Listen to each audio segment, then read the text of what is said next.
Hi viewers, welcome to Telugu వారెట్. మీలో ఎంతమందికి క్రిప్టో కరెన్సీ గురించి తెలుసు? ఉమ్మడి కరీంనగర్ జిల్లాల్లో సుమారుగా 15,000కు పైగా క్రిప్టో కరెన్సీ బాధితులు ఉన్నారట. అంటే కేవలం ఒక జిల్లాలోనే ఇలా ఉంటే అన్ని జిల్లాల్లో ఎంతమంది ఉంటారు లెక్కేయండి.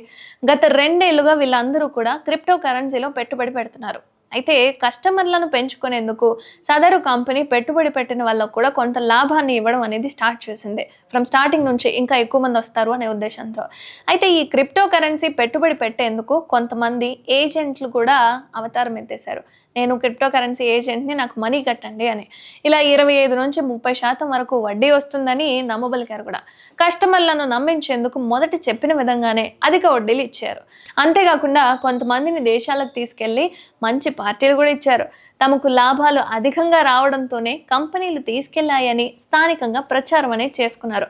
సొంత డబ్బులతోనే ప్రచారం చేశారు, కానీ చెప్పింది మాత్రం కంపెనీలు చేస్తున్నాయని. ఇది నమ్మి చాలా మంది పెట్టుబడులు పెట్టారు.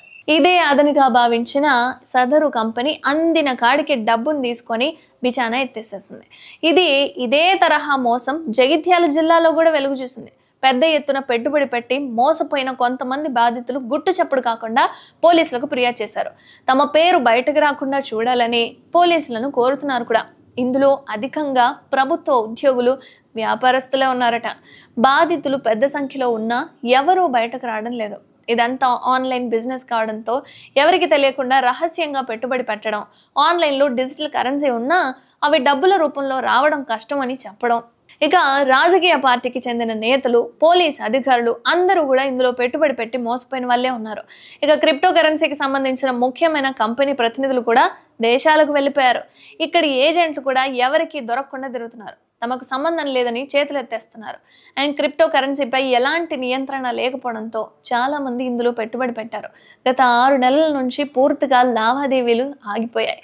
ఇప్పటికిప్పుడే ఇంతమంది బాధితులు బయటకు వస్తున్నారు, కానీ ఇంకా పోలీసులకు ఫిర్యాదు చేయడం లేదు. ఎందుకంటే ఆన్లైన్ పెట్టుబడి కాబట్టి. సదరు కంపెనీ ప్రతినిధులను అరెస్ట్ చేయడం కూడా ఇబ్బందిగానే మారిపోయింది. ఇప్పుడు ఎక్కడ విన్నా కూడా ఈ క్రిప్టో కరెన్సీ మోసాల గురించే మాట్లాడుకుంటున్నారు. తాము మోసపోయామని చెప్పుకుంటున్నారు. అయితే దీనిపై స్పందించిన పోలీసులు ఎవరైనా తమకు ఫిర్యాదు చేస్తే చట్టపరమైన చర్యలు తీసుకుంటామంటున్నారు. ఇలాంటి పెట్టుబడుల విషయంలో జనం జాగ్రత్తగా ఉండాలని సూచిస్తున్నారు కూడా. మోసపోయిన బాధితులు ఫిర్యాదు చేయొచ్చని కూడా పోలీసులు అంటున్నారు. మీలో ఎవరైనా క్రిప్టో కరెన్సీకి సంబంధించి మోసపోయిన వాళ్ళు ఉంటే, లేదా మీకు తెలిసిన వాళ్ళు ఎవరైనా పెట్టుబడి పెట్టి మోసపోయి ఉంటే కనుక ఖచ్చితంగా ఫిర్యాదు చేసి ఇలాంటి మోసం ఇంకొకరికి జరగకుండా చూసుకుంటే బెటర్గా ఉంటుంది.